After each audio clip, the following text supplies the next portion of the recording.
Welcome to Pause for the Truth, where you can sit back, relax, and hear an honest dialogue about health, wealth, legal, and social issues. The hosts are Dr. Rogers Kane, family practice physician, and Jocelyn Turner, health education consultant, with co hosts from the Northeast Florida Medical Society and its foundation. Stay tuned for the truth about matters affecting you and your family. We're here to tell you what's really going on and why.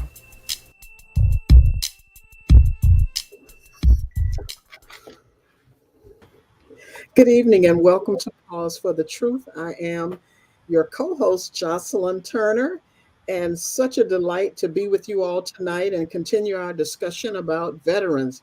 I'll tell you what, the last few weeks, Dr. Kane, I've learned so much about veterans.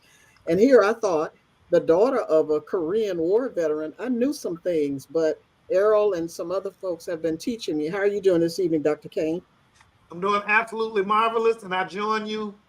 One, in welcoming our guests, and two, I knew nothing.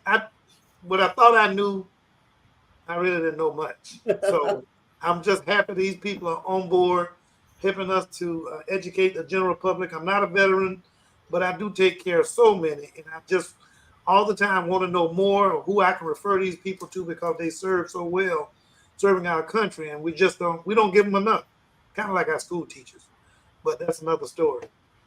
I totally agree, and I'm sure they're nodding their heads as they're smiling anyway. They probably are kind of in agreement with you, but they're probably too modest to really agree with us publicly. But because they are all, I like when people work, and you mentioned teachers. Teachers are the same way. They work in a profession, and then when they leave that profession, they don't really leave the profession. They have such a love for it that they start working outside of the profession. Joining us again this week before we get to our new guest is Errol White.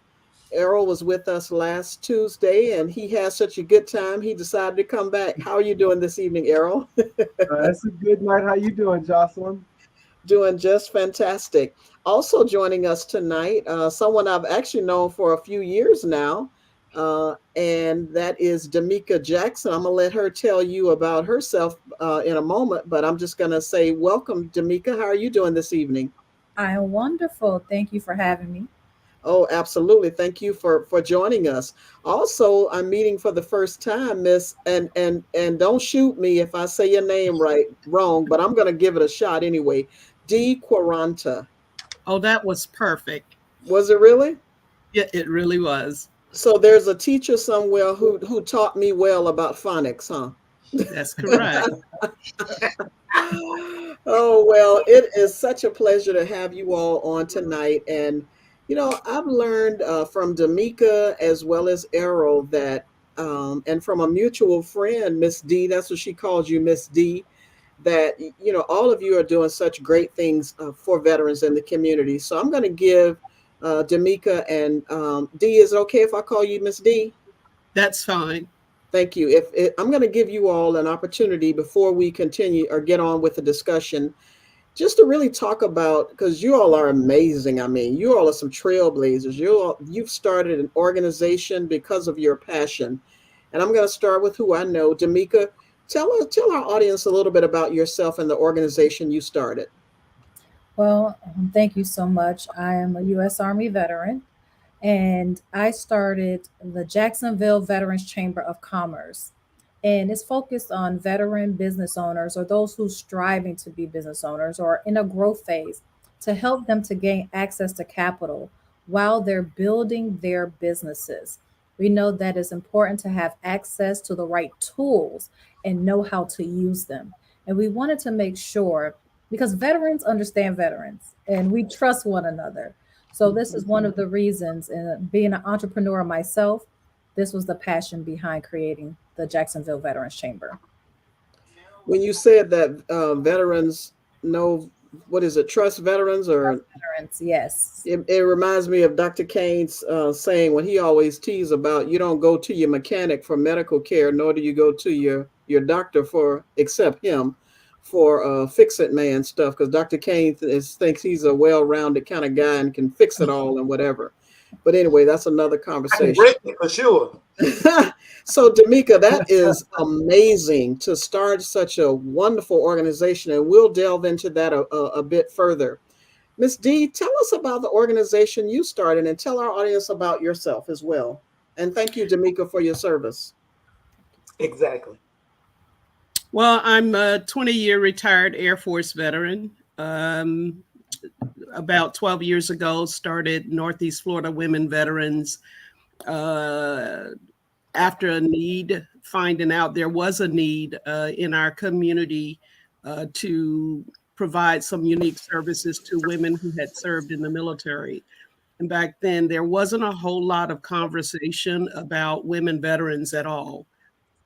So it was a little uphill journey with the community to even get it started. But here we are 12 years later, providing basic needs, financial assistance, counseling, workshops, and we also have a shelter. So we've come a long way.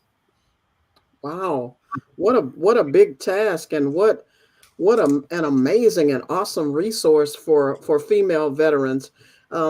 Thanks to Errol and some folks over at the Jacksonville Urban League, I had the opportunity to have a discussion with some veterans a few weeks ago.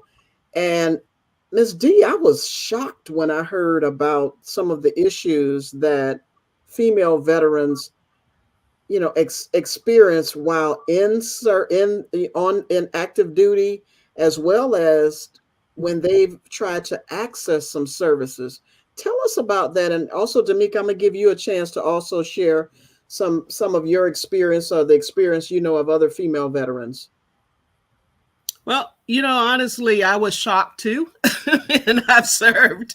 But when I started this journey, hearing some of the stories was shocking because I felt like this is, and I'm partial to the Air Force, but this is my Air Force, and things like that don't happen in my Air Force, and so it was an eye opener. To find out that many of the women who have served in the military have suffered some level of military sexual trauma and discrimination. There's so many things that they have had to deal with, and we have come a long way. I realize that, and I acknowledge that, but we've got so much more to do when it comes to protecting our service members while they're in uniform, making sure that they are not, they'll be exposed to predators, but at least protected from them and predators. And when I say that, I'm talking about other military members who somehow got through the gates with these issues or tendencies. But in my organization, we work with these women. I think about 85% of the women that we serve have suffered some level of military sexual trauma. And so our case managers and counselors work very, very hard to not only help them deal with it, but also go back to the VA and say, you have to take responsibility for what you allowed to happen to me while I was active duty.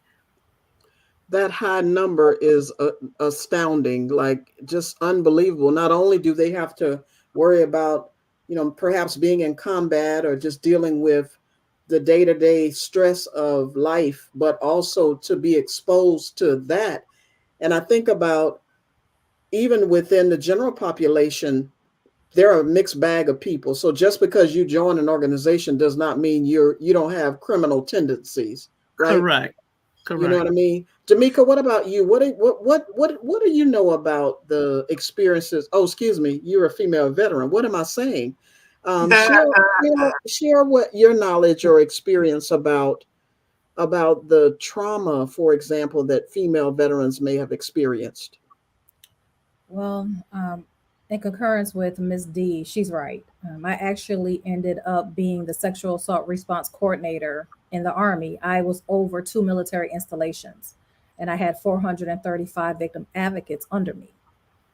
I was the only SARC, and the cases of military sexual trauma, the ones who felt comfortable finally coming forward with what was going on, was astounding. It was astounding. And I felt the same way Ms. D felt. Not in my army. Why is this going on? We're supposed to be protecting and defending our country. We should not have to fight within. And for a woman who has actually been through military sexual trauma while I was in combat and then taking over the military's program, it's one of those things that I fought for about 7 years, to fight against the system that had been in place. The levels of rank that were protected, because depending on how high your rank was, you have more protection. Fighting against that, and even once I got out, fighting against that still. But it's a shame that here we are in 2024 and we are still dealing with some of the same issues that we dealt with back in 2000. Wow. Errol, I'm not going to make this a gender No. issue, because I'm sure there may have been some issues that you're aware of as far as men. What are your thoughts on that? So again, thank you for having me back. Last time I was on, I made the statement that about 40% of all women veterans actually come forward with some level of MST, whether it's through a survey, an anonymous survey, or going through the SART program, like what Ms. Jackson was saying. Then after that interview, I went back and I looked at the VA's latest numbers, and they quantify that number as 1 in 3 women will be a victim of MST, and 1 in 50 men, which was a stat that I was unaware of, but 1 in 50 men also are victims of some level of MST. But with it being such a male-dominated career field, the people that I hung around, I don't think we had any, as far as like the guys' perspective. I wasn't aware of anybody who was a victim themselves, who actively came out and said something about it and sought care for it. And that's not surprising, because most of us, that's the macho attitude that men have. Even if they become a victim of assault, they're not in a hurry to discuss it with others, because they feel it may be perceived as a weakness or a sign of weakness. Right. So yeah, it's a stigma associated with it. Right. I guess you guys may have an answer. How do we overcome that? And especially with any of the victims, all the victims, we would like to overcome their hesitancy about addressing that issues with their superiors or whomever the power to be. But how can we overcome it? Because women, it may feel that it's threatening their careers, and men, it may be that or embarrassment. I know women can be embarrassed about that as well, but men, we take it a little different because we thought we could defend ourselves and so on and so on. So how can we go about making a change on that? I have a niece that was she's out now, but she went in the Marines. But before she went to Paris Island, I sat her down and I said, look, I don't care what anybody tells you in uniform. If anybody tries to do anything, you call me, and then I'll take it from there. We have to have a military in this. We have to have a military, and so I don't discourage individuals from joining the military, but I think on the front end, we need to make sure that those that go in after us understand that they do have rights, because once they go behind those gates, I can't do anything about it to change it unless we're going to DC and fight, in which there are groups that do that now. But if we on the front end, as they recruit, to make sure, and I know Errol did some recruiting, that we have to, and they don't tell them things like that, because then that will terrify them and they won't want to go in. But we have to have individuals in the military. So I think on the front end, to just have a conversation with those that we love and say, You know, I'm not saying this is going to happen to you, but if it does, call me, because then you can coach them on what to do. Because, you know, I don't know if Errol told you last week, you know, when things like that happen and you're in uniform, it's one of the, you hear, you take one for the team. You're going to ruin that person's career over something silly that happened last night, or you're going to destroy the whole unit. You know, it's a guilt trip. And so it's not reported because individuals are afraid of repercussions. Wow. Well, I'm gonna switch gears a moment and say, D'Amica, why in the world did you start a Veterans Chamber of Commerce? That's a really big deal. And are there other chapters around the country, or Tag, are you it? So actually, one of the reasons is Miss D. She took me with her, a group of us, to DC at the Black Caucus. And I was having a conversation with someone, and they were talking about a veterans chamber. To say that would be a great idea. But I started as an entrepreneur a couple years before that. And there were some things that I was missing that I needed as an entrepreneur. And of course, we had some great organizations within Jacksonville that I participated in, but there was another level I was looking for. And went to the Black Caucus, listened to all of the great things that was going on. And I decided to look into this Veteran Chamber of Commerce. And I did my research for about 9 months. And then I said, you know what? If not me, then who? So what types of resources can veteran expect to receive from the Veterans Chamber of Commerce? So we do quite a bit. We're starting back with our networking events. However, we have speakers coming in talking about how to gain access to capital, understanding what that means, preparing your company for gaining access to capital. Because of course, when you go into business, you want to make money, but you have to make sure you have your infrastructure needs to be sound. So we're putting programs in place to help them understand that. Even when it comes to the components of HR, understanding IT, marketing, sales, bringing in companies like BBIF, the Black Business Investment Fund, bringing in companies like the Urban League, different entities to help them gain the tools they need to grow their businesses and also to get into that CEO mindset. Because working for someone is completely different than owning your own company or organization. So I know veterans, and I'm not a veteran, so I'm just thinking, you know, what I hear, that veterans receive certain benefits, you know, when they purchase a home, maybe going to further their education.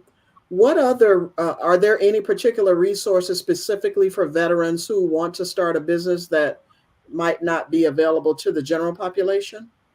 Oh, yes. There's IVMF, that's under Syracuse University. They have about 7 different free programs for entrepreneurs. I have attended most of them. That's BWise, O2O, which is opportune. O2O. Don't forgot the name. Onward to Opportunity. Onward to Opportunity. Yep. Thank you, because I'm like all these acronyms. I have to remember to break it down. What is it? Oh, what?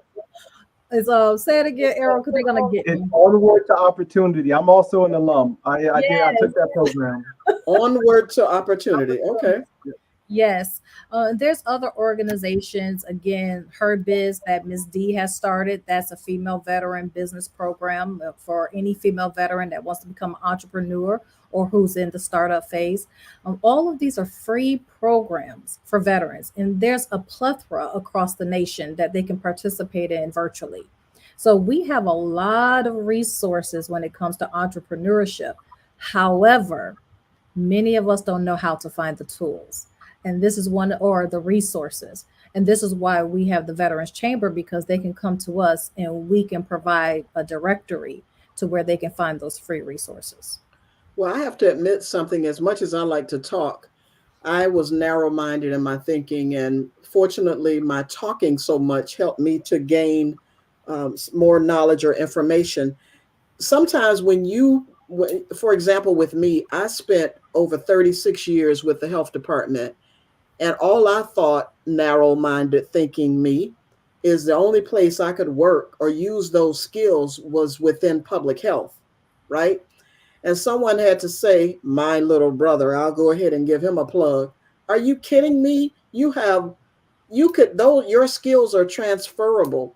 Do you think that some veterans think that their skills, the skills that they learned in the military were so, and that's open to any of you, were so specialized that those skills cannot, not necessarily the actual things that they did that were specific to the military, but do you think that some veterans have hesitancy or reservations to think that their skills are not transferable to the civilian life, if that makes sense?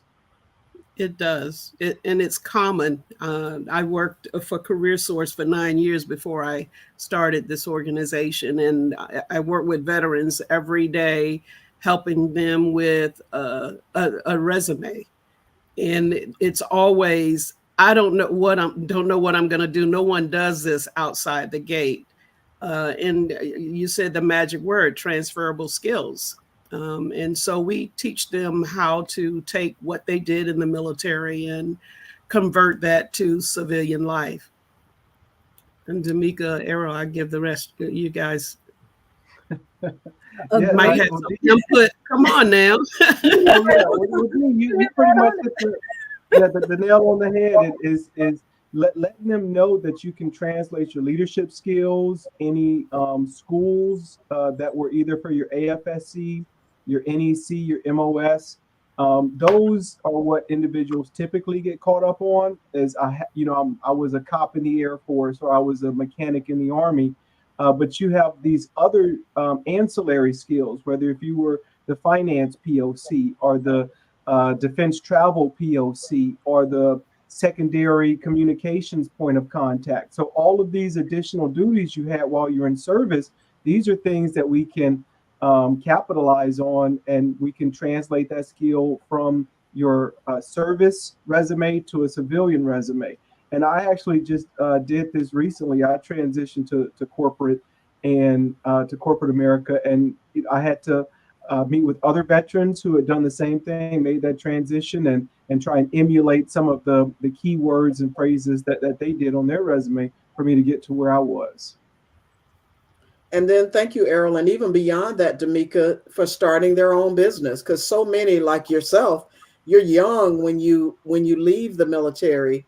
And so you can really just start afresh, either working with in corporate America, starting your own nonprofit, or even starting your own business. So what are your thoughts in terms of the skills being transferable and starting your own business, applying that to starting your own business?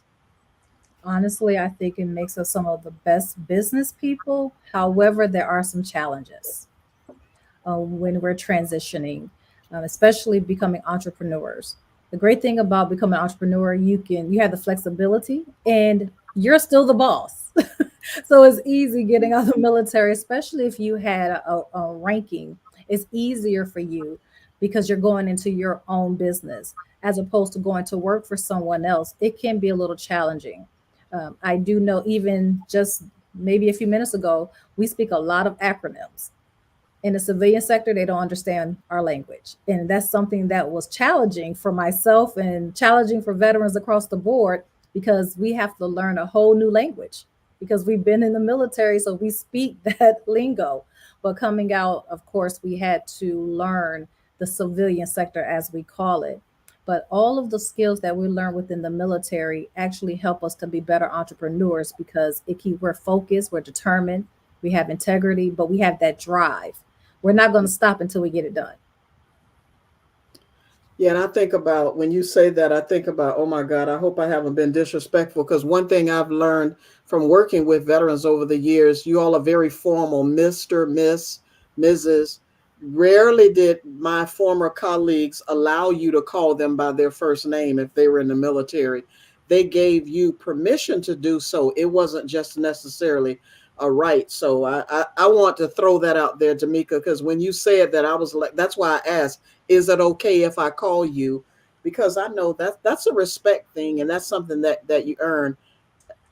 And Ms. D, one thing that I've realized is that some young people don't seem to consider the military like they used to, and understanding and appreciating the benefits of joining the military. So I was happy when you mentioned your niece, was it, that was going into the military? And do you all find that young people don't consider the military as they used to in years past? As my mom would say, it's a whole new ball game these days. It's a different generation. It's a different mentality. You still have individuals that are going in the military, but when you think of the military, you think of discipline and someone telling you what to do, when to go to sleep and when to get up, those types of things. And in this generation, they're not having it. No. And so the recruiters I know now are having a difficult time. Do they meet the quotas era, Harold, or whatever they're doing? They're having a difficult time recruiting. And it's not like we're at war. I mean, full-blown war. It's just it's a different mentality now. It is, and I'm a co-sign on that, D. I was in recruiting and retention operations for 13 years, and it's a different generation from when I started to when I separated. And there's a sense of entitlement that is new to me, especially, as somebody who was more senior in the armed services, to see these, young, interested young men and women come in. But, I need certain things a certain way, or how much time off do I get? These are like some of the initial questions you get, instead of, well, I'm here for service, right? First and foremost, you need to be here for service. Then everything else is a benefit, but I need you to be here for service. And that's just something that I think is being lost. That's an issue that's also common in the general population. I was talking to someone about that earlier today, the whole feeling of entitlement. And I laugh when you talked about they're thinking about self and not thinking about service to country. And what do we do to turn this thing around? Dr. Kane and Tyrone, our behind the scenes guy, talks about that often. Sometimes we may not be as connected to the younger generation as we could be. And how do we make that? How do we connect, and I won't say get on their level, but come to an understanding in order to have them, I don't want to say do different, because I don't want to offend anyone. He came from behind the scenes. I just called him. I pinched the nerve just then, didn't I? But before the nerve pincher, before the nerve pinchy addresses it, I'm being the devil's advocate.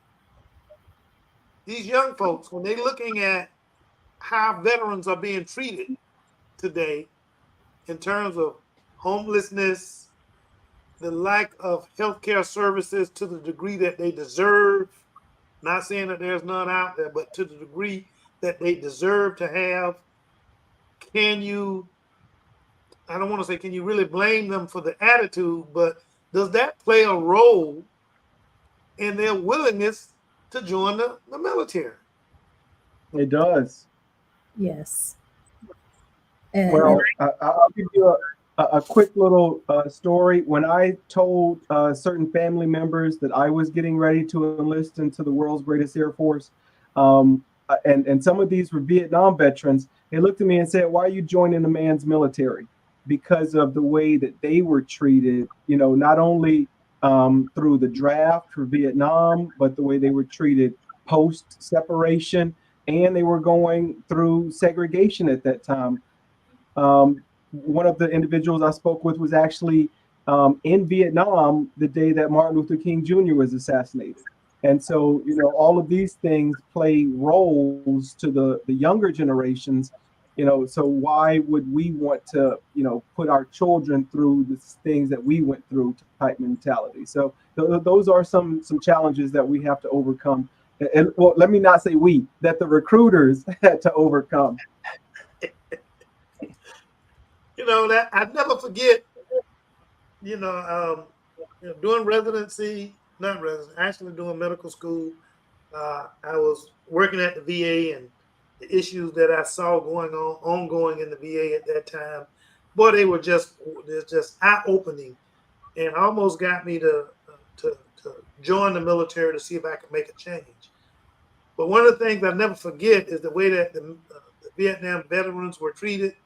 And my favorite, I don't want to say my favorite, but the thing that I always go back to is a hamburger and a handshake. You know, I just never forgot that saying amongst, you know, what was going on with our military veterans. No ticker tape parade, no big acknowledgement of the services and sacrifices that the veterans took on. They got off the plane and they gave them a hamburger and they shook their hand and kept going. Is the way that many of those veterans described it to me. I could be way off. I'm just going by what they told me because I did not serve. Well, I wanted to chime in, and I think as I try as best as I can to stay connected to the youth, and I always find it ironic that as we get older, the more we blame the youth for their situation. They're a product of us. Every generation has pushed back against their parents.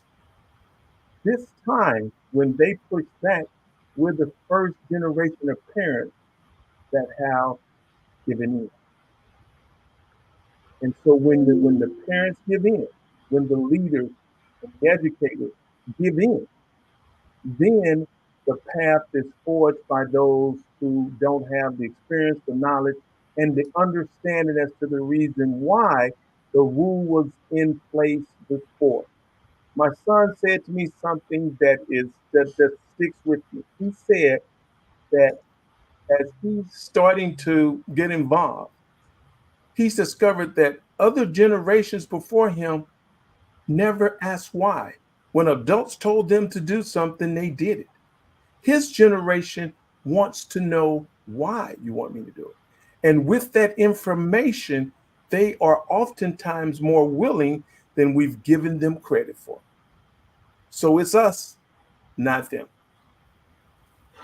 Well, I can say I have a son and a daughter, and I've raised 3 sisters, and none of them went to the military. None of them ever wanted to go because they said that the military took me away from them because I was always in the field, I was deployed, I was always gone. And that's something they said they never aspired to because I was never home. And so they never, not one of them, ever thought about going in the military. And what conversations did you ever have with them about the benefits in your life there was for your engagement in the military? Oh yeah, we always had great conversations about the benefits on the education, how I was able to take care of 4 children from the military, but that did not change their mind.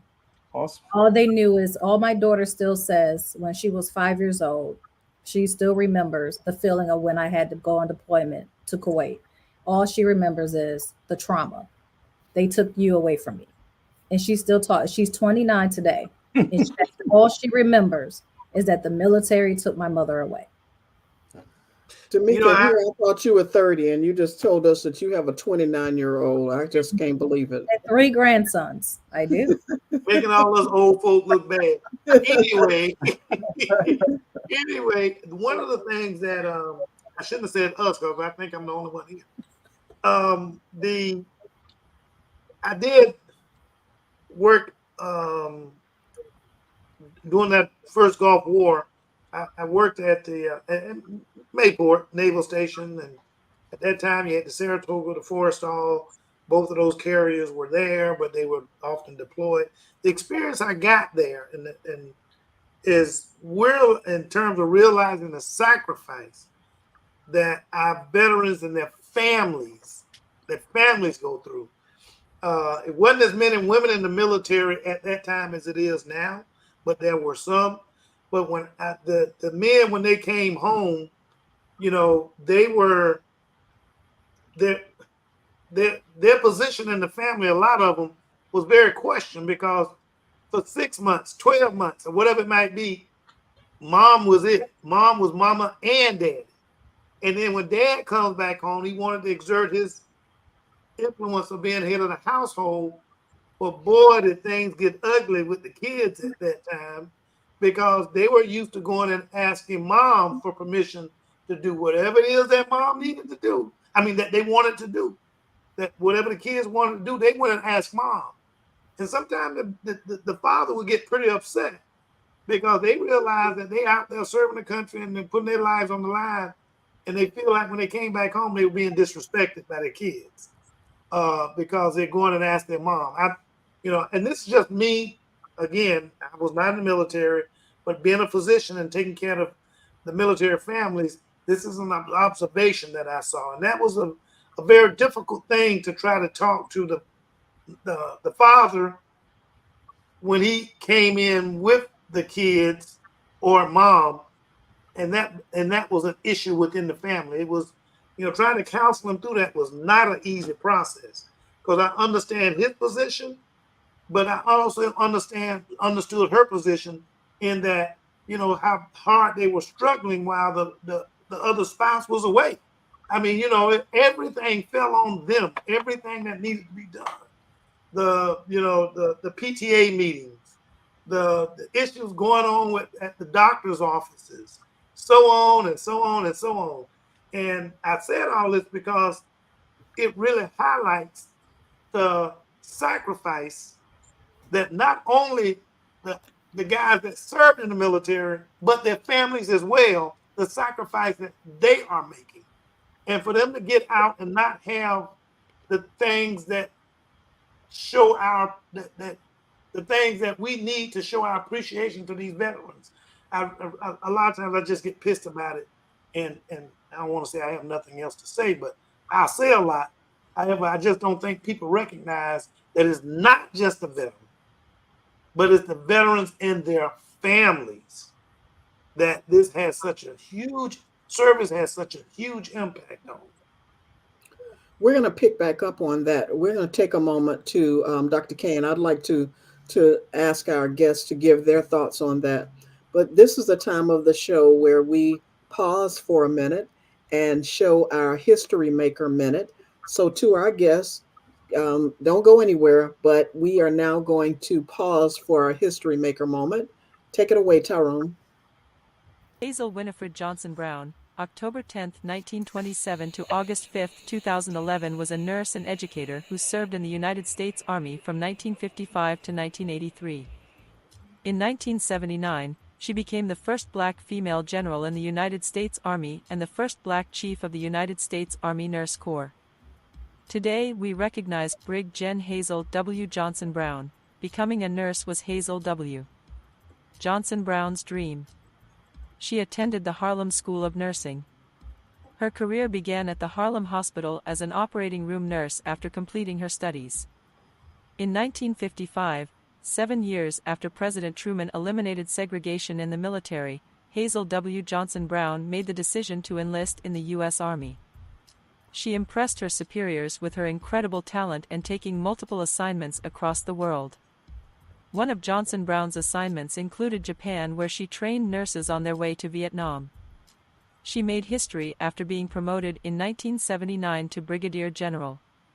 With that promotion, she took charge of 7,000 nurses in the Army Nurse Corps, making her the first black woman general officer to hold that post. When Brig Gen Johnson Brown received her promotion, she said, "Race is an incidence of birth. I hope the criterion for selection did not include race but competence." Brig Gen Johnson Brown served in the U.S. Army from 1955 to 1983, receiving.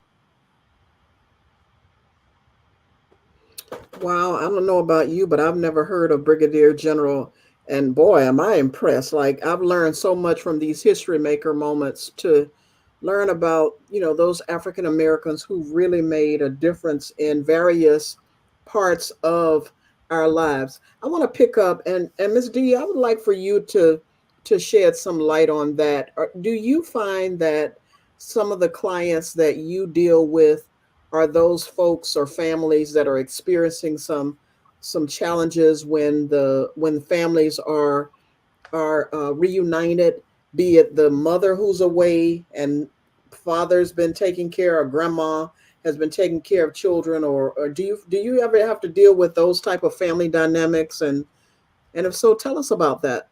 My counselor probably do deal with that, but I will say that it is a common thing for military families to experience that, obviously, because children want their parents around, and we move around so much. I deployed, well, not deployed, but I moved every 3 to 4 years to a different base. And so the picking up of family, changing schools, changing friends, a deployed parent, and becoming more attached to the parent that's there, and then the deployed parent returns, and now there's some problems. It's the same. It's a marriage thing. It's a family thing. Communication is always important, but I can assure you that it is a common problem in the military. Families sacrifice so much in the military. I don't think people really realize the types or the magnitude of sacrifices that go on with military families. And I know, what's that old saying? We didn't issue you a wife, so we didn't issue you a spouse in the military. They said that, and I get it. But the reality is there are families and there are children involved, and sometimes special need children who need extra care. And so having to say yes and move when your commands say move is quite different from being in corporate America, where you have a choice to do what you need to do for your family. When you wear your uniform, you can't just take it off and decide you're just not going to do it. So it is different, quite different. So what resources, other than counseling, what are some other services or resources that folks can access from your organization, Ms. D? As Damika mentioned, we have multiple programs. Damika is our contractor for our Her Biz program, which is a 6-month long program to help women veterans start their own business. And then, of course, we have one of the newer ones, and I think is really important, is called Her Time. And I mention that because we have so many women veterans who are dealing with anxiety and depression as a result of the trauma that they experienced in the military. Many have suicidal tendencies, serious suicidal tendencies. And the VA is not equipped to manage or handle the load that's out there right now. That's why, you have other agencies in the community that is trying to take on the extra load for those individuals who need mental health counseling.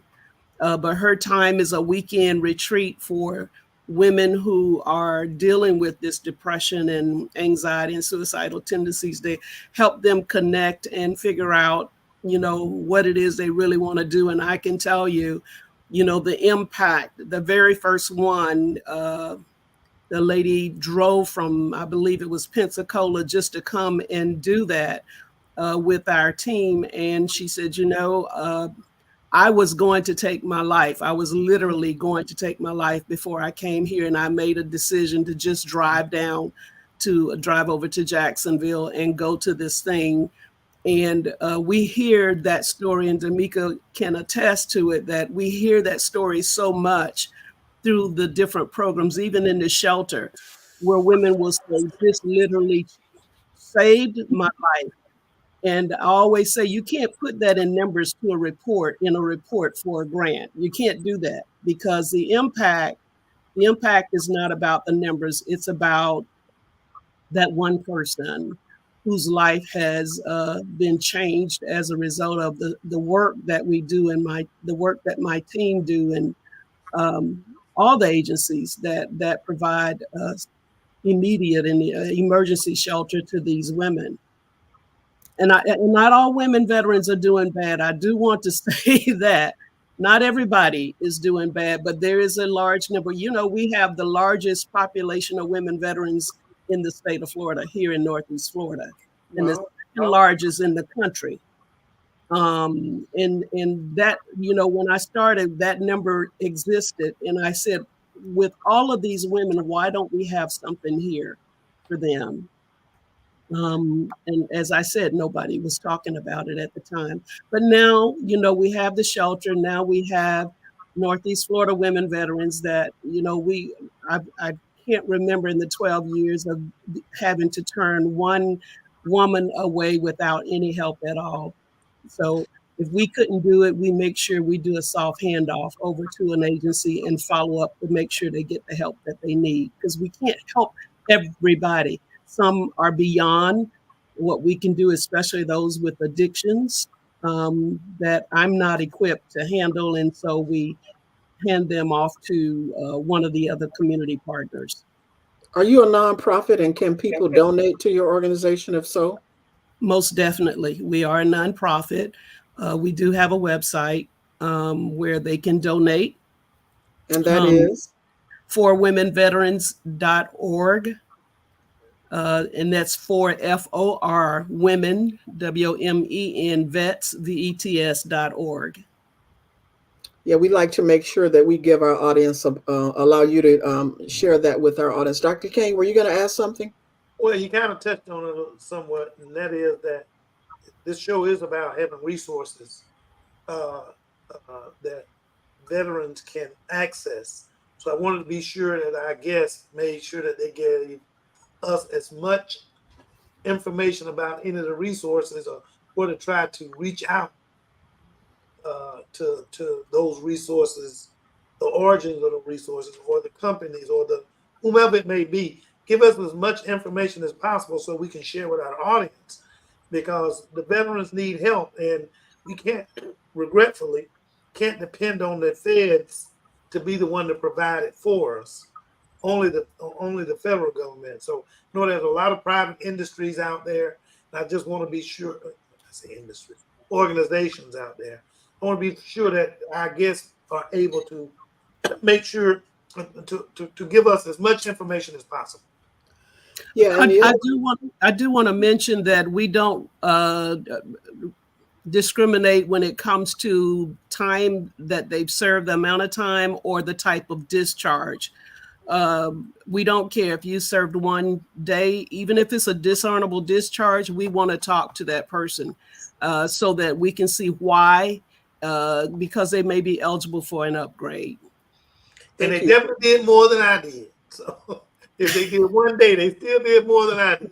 So. And are there, you know, two things I want to ask. One is, are there any particular events that happen related to either starting your business or, you know, whatever, any veterans events that happen that are coming up maybe that our audience should be aware of?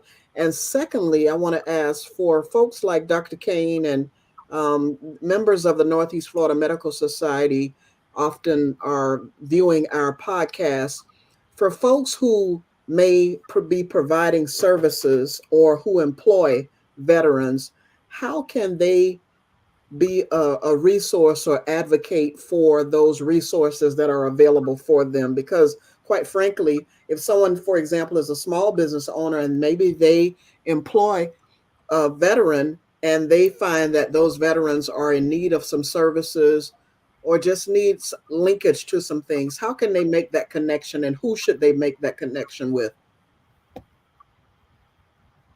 I would if you you know, there's a 211 number through the United Way. If the person identify themselves as a veteran, then they are immediately moved into a different queue. And whatever it is that they need, they are typically referred to that agency. So the easiest way is to go to the 211 and just identify themselves as someone who served in the military. Well, I don't know. I tell you what, when you reach a certain age, or either I'll even use my experience when I worked and when I was a state employee, I would always make sure I mentioned I was a state employee to get those benefits. So shouldn't veterans say I'm a veteran, so to see if it gets them, some extra privileges, not just when they're in crisis and need something, but just in general, right? Because I don't know what they tell you when you Errol, I'm going to get it. You said it last week because I never remember what it is. Separate. When you separate from the military, you don't get a packet of make sure you know about this, do you, when you, as you are reintegrating into the civilian population? That's it. That's the I'm word. getting it, Errol. Yep. So, and just following up on that last question you asked, the city of Jacksonville does have they put on a yearly Vetrepreneur Summit. And Mayor Deegan hosted the past one at FSCJ's Tech Campus, which is next to their downtown campus. And then for events, I would just recommend any of your viewers to go on the City of Jacksonville's website, and they can click down to the Military and Veteran Affairs department, and they have a whole page dedicated to highlighting events or like top events, and then their yearly calendar.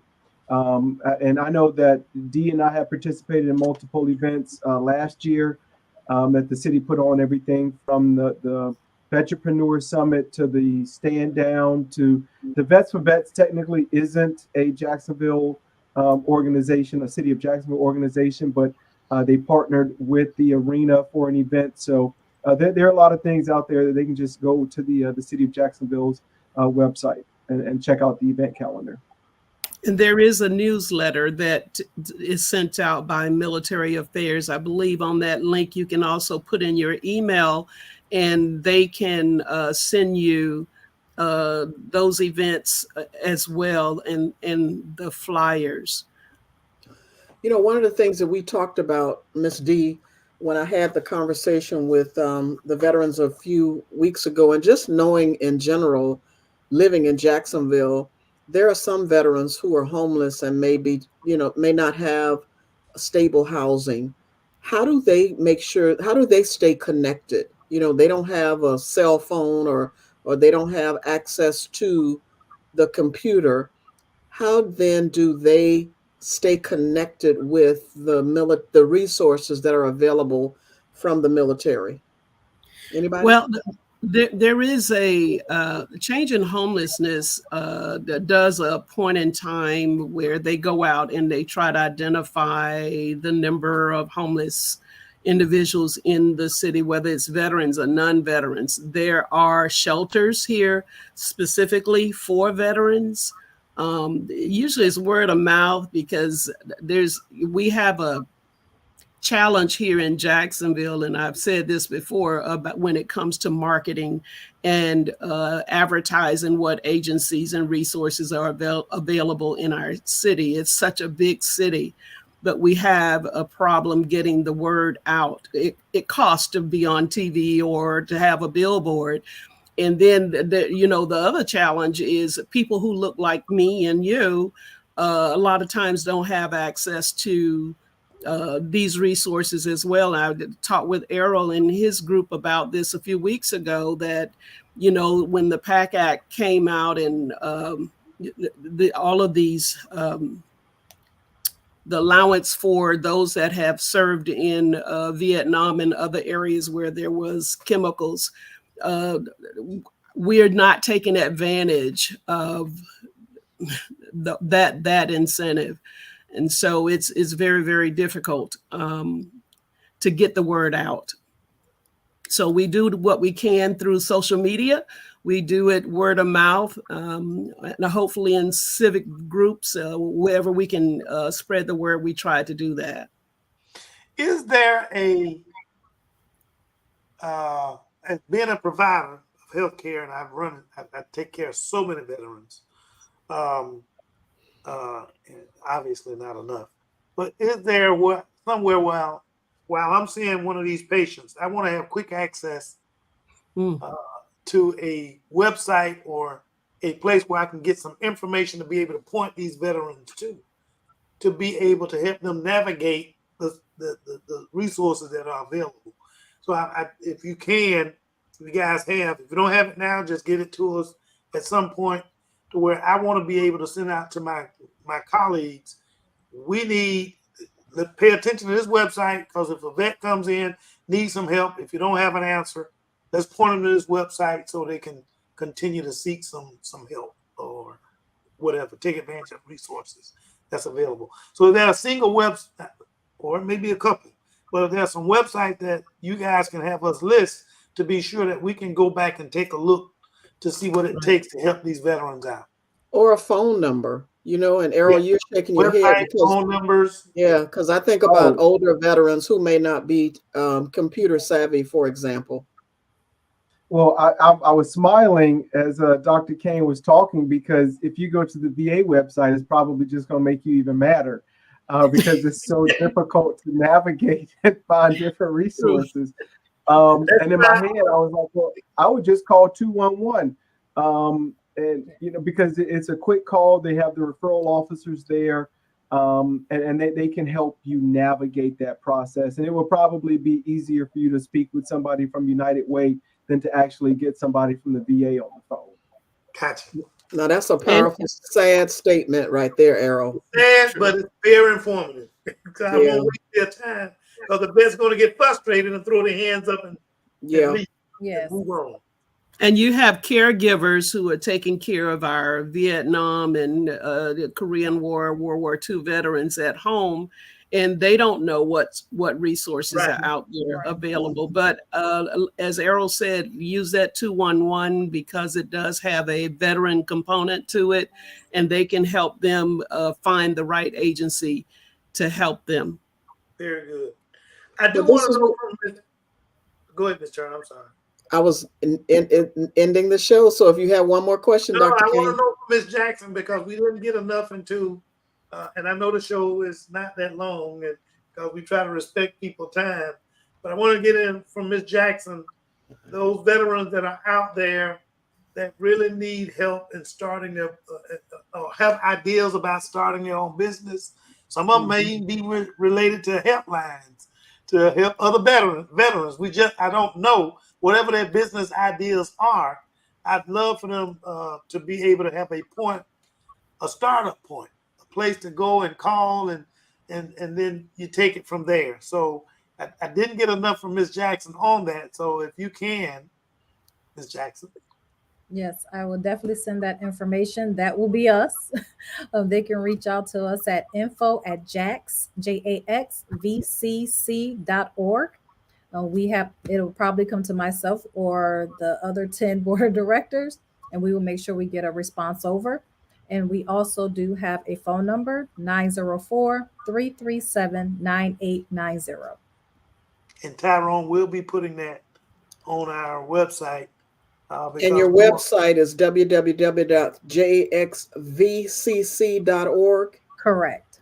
For Jacksonville Veterans Chamber of Commerce. Correct.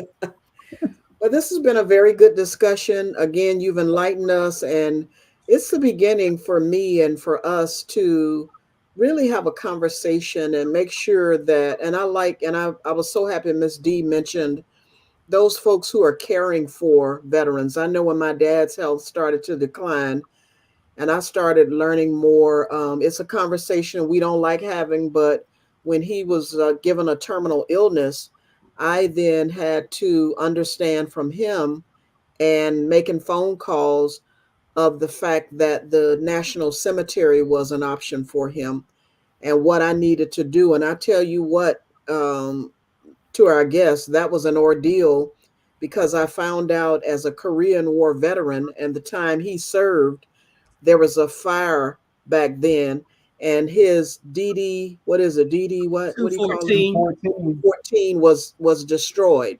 So all he had was his application when he applied to join the military. So that, fortunately, the military, the Veterans Cemetery knew that, and they accepted that in order for us, but just the whole process of understanding what's covered. Like, you have to have insurance on your loved one. The military picks it up once the body arrives to the cemetery, right? And so just to understand all of that language, fortunately, I went to a licensed funeral director, a friend who knew about all of that and kind of, schooled me before the time came.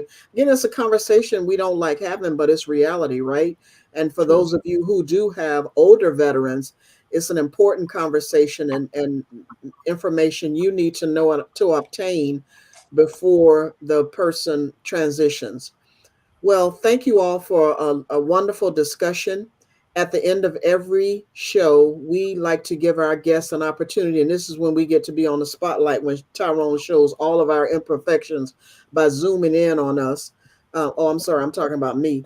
Yeah. But, and allowing our guests the opportunity to share your final thoughts regarding tonight's conversation. Ms. D, I'm going to start with you. What are your final thoughts? And thank you again for joining us tonight. And we look forward to having you on again to further discussion, maybe talk about some things we didn't give you a chance to talk about tonight. Take it away, Ms. D. Just wanted to say thank you, first of all, for having me on here and with these great speakers along with me.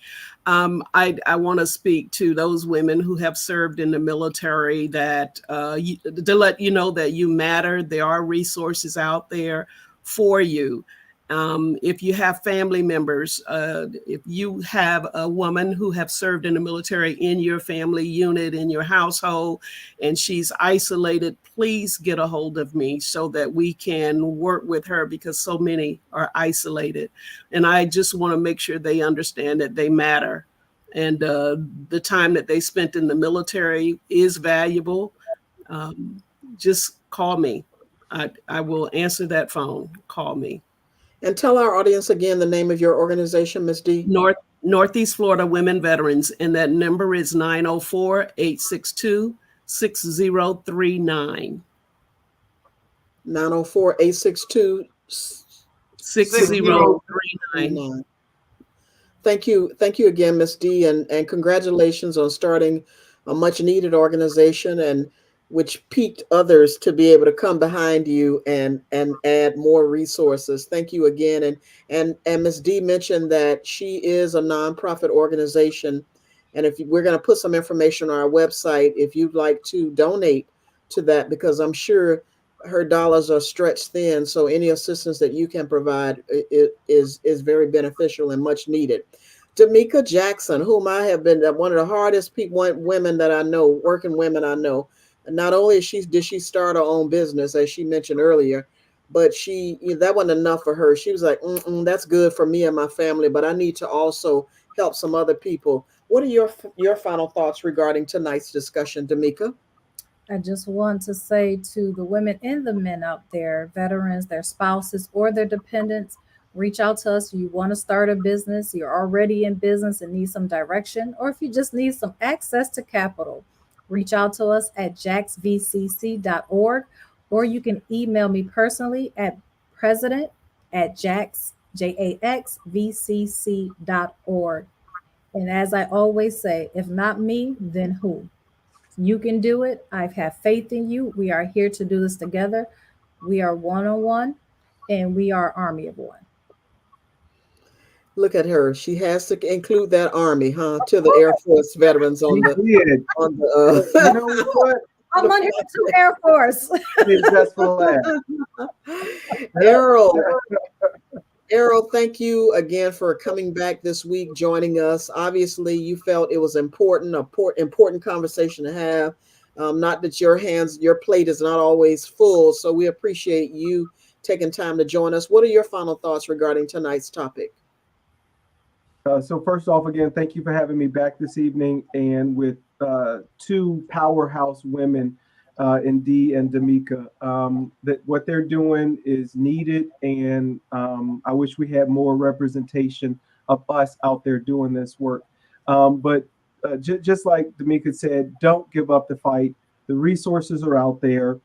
You're entitled to it. You've earned it through your service, and just continue to look for those resources, reach out to different points of contact who can help navigate this process with you, and just know that you're not alone, and we're here to help. Thank you, Errol. And again, thank all of you. Dr. Kane, what are your final thoughts regarding tonight's topic before we log off? Once again, I'd like to thank all our guests for coming in and participating in our show. We very much appreciate it. We are the Northeast Florida Medical Society, and many of our physicians can get lost in terms of trying to determine what to do next. We have lots of OBGYN physicians whom are very dedicated to their profession and what they do. And so just to hear and speak to women about those issues as it relates to vets is enlightening. I want to make sure I get to them anything that they need to be able to contact you, ladies and gentlemen, as it relates to helping their patients, their clients out. The only other thing is I want to remind people, and in particular our guests, let them know, we are creating a section in our website and on our website where we're really highlighting and try to highlight Black-owned businesses. So, D'Amica, especially since that's one of the things you're doing with the Chamber of Commerce for the veterans, please let us know how we can help highlight those businesses, maybe giving us some information on those businesses. And that's because we realize that Black-owned businesses are not being promoted as fairly as others. So if you can get us whatever information, we would like to continue your presence by highlighting those businesses. Thank you. We appreciate that. Thank you again to our audience for continuing to support us as we pause for the truth. But we need your help. Please subscribe to our YouTube channel so that we can continue to grow and expand our network. And if you have any ideas for future shows, email us at info@pauseforthetruth.com. Again, info@pauseforthetruth.com. Stay tuned next week as we continue another discussion to enlighten you. Thank you again to our guests. Have a great evening. And welcome to Pause for the Truth. We are grateful that you joined us today and hope you've gained valuable insights on our current topic. We look forward to having you with us next time as we explore trending issues in our community and discover ways to simplify life for you and your loved ones. Our dedicated panelists and staff are committed to sharing knowledge and serving our community. But now, we need your support. Please subscribe to our YouTube channel and spread this valuable knowledge to others. Don't forget to invite your family and friends to tune in to our podcast every Tuesday at 6:30 p.m. EST. Visit our website at www.pauseforthetruth.com and show your support by liking us on Facebook, following us on Twitter, and linking with us on LinkedIn. Feel free to email us with any questions, or concerns, or show topic recommendations at info@pauseforthetruth.com. I would also like to give thanks to our behind-the-scenes technology engineer, Tyrone Jackson, owner and operator of Call Tyrone. Go to www.calltyrone.net for a complete list of services. Thank you for being